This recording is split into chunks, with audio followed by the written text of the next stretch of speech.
Most people think that diamonds are the hardest item to obtain, but to prove that's not true, I'm going to completely obliterate the current world record, even using some crazy techniques that completely changes the boundaries of Minecraft, starting with strip mining, which ended up giving me 195 diamonds per hour, which is very bad, and would take me 250 hours to beat the world record, which is currently sitting at 18,931 diamonds, set by this guy. So instead I'm going to be using machines. You see, with only one of these machines, I'm capable of mining multiple stacks of diamonds per hour. They might not seem like much, but when you add 50 of them next to each other, trust me, it adds up. But let's take a look at the material list. Oh!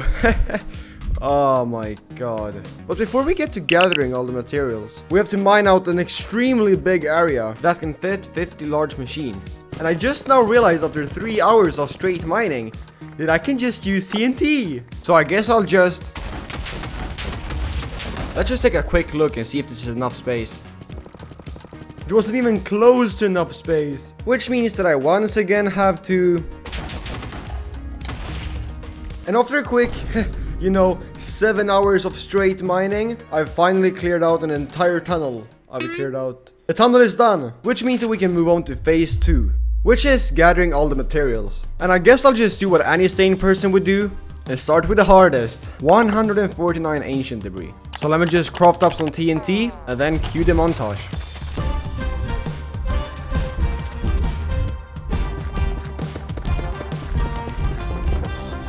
And after a total of about 7 hours, I finally have enough ancient debris. So let's just place all of them down and start getting all the other items. This is probably gonna take a bit. So instantly I got to work, spending hours upon hours just gathering different items, especially slime blocks, because apparently you need a ton of slime blocks to build machines. And me having to rebuild the farms 3 different times didn't help either. But on a positive note, I do have all the items now, which means that we can now move on to... which is building all the machines. So I guess maybe we should just start building. So 1 done, 3 done, 10 done, and with that machine, we are halfway done. But I'm gonna just stop yapping and finish up the rest of them.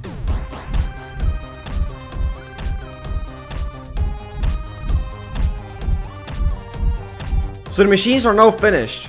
Almost. I just have to put 1 minecart on every single machine. Oh, yeah. That is perfectly normal. And let's now just place the last piston. And with that, the machines are now finished. Okay, this is actually kind of cool. I'm gonna be honest, I'm not really too sure if this is going to work. I know that 1 machine worked great, but 50 of them lined up next to each other? Yeah, I'm not quite too sure. But I think it's time to see if the machines actually work. Oh! TNT? Oh! Wait, did it work all the way? Oh, yeah! The entire thing worked perfectly. Which means that we can now start mining the diamonds. Wait, what happened with this machine? Turns out these machines have a tendency to break. Over and over and over again. But the times I actually got it to work, it worked good. And when I say good, I mean good.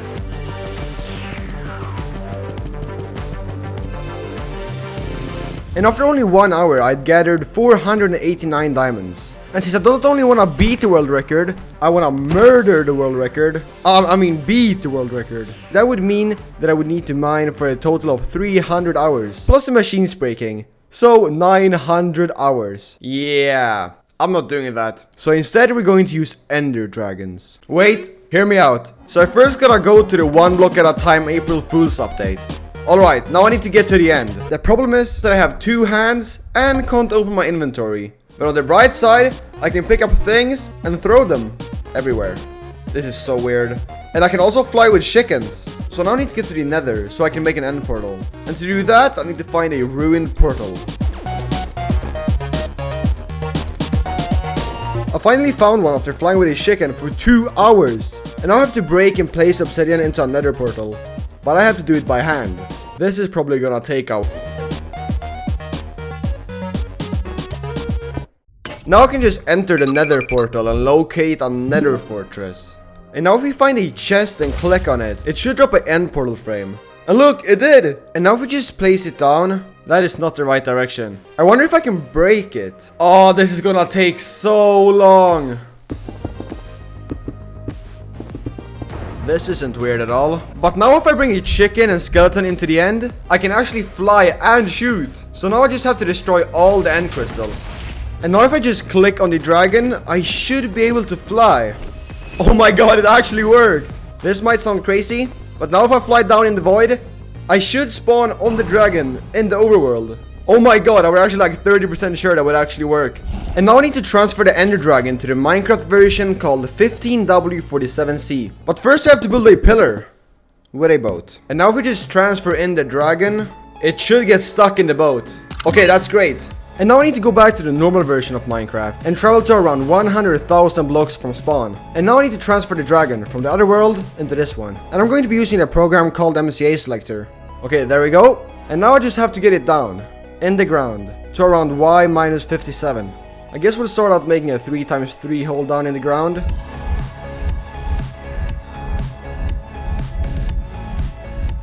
Now we just need to put the end stone down and then fly up. And here comes the interesting part. We're going to be dropping the dragon down 100 blocks. Yeah. So if we just break this pillar and then the end stone, the dragon should drop down. Well, looks like it worked. But now we have to break the boat that is under the dragon. I think I might have messed it up. Okay, take 2. But this time I'm going to be using TNT. Yes! And now the ender dragon will make a 5x8 hole all the way to the spawn. Because for some weird reason, all ender dragons wanna fly to the spawn in the overworld. But now before we move on to mining the actual diamonds, I just want to let you guys know that ever since I was a kid, I've always had a dream to do YouTube full time. And my friend Yes Lucy said that if I managed to reach 10,000 subscribers before my birthday, he would give me $1, which would basically make me a full-time YouTuber, right? So if you're watching this and want to make me a huge favor and make my dreams come true, please make sure to subscribe. It would mean so much to me. But let's start mining the diamonds now. I guess I can just start mining diamonds now. But let's put a timer on for 1 hour just to see how much diamonds we actually get from 1 hour of mining.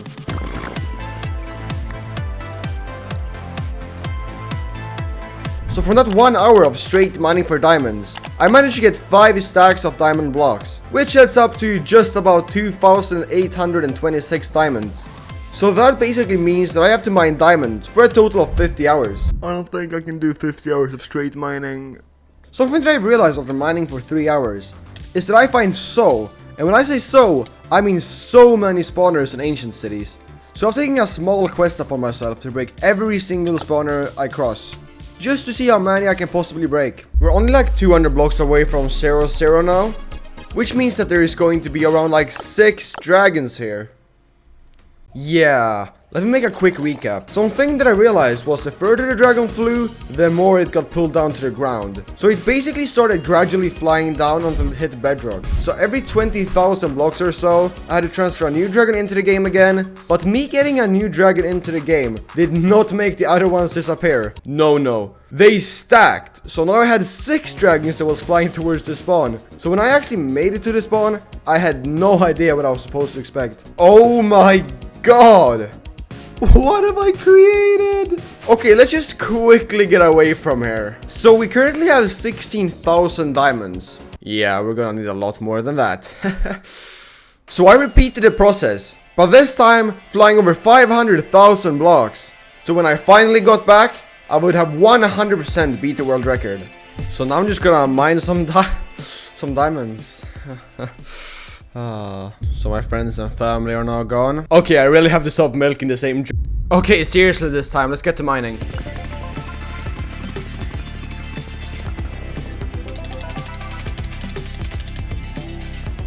So now I've been mining diamonds for I don't know how long. I've been mining directly out of this tunnel for about 300,000 blocks. So I think it's finally time to go home and calculate our diamonds. So using my advanced mathematics strategies, I've got out the number 54,720 diamonds. So that technically means that I have beaten the world record. But since I never want this record to get beaten ever again, I'm gonna get more. So I basically went back to mining. And for every single day during the last month, I've been mining diamonds. That is also why I haven't made a single upload in the last month. But from that entire month of mining, I ended up with a total of 155,520 diamonds, or 17,280 diamond blocks. Let's also take a look at how many ores we've mined. Yeah. I've mined more diamonds than I have mined dirt, stone, sand, and netherrack. So with that, I've now beaten the Diamond Minecraft world record. But the real question is, was it worth it?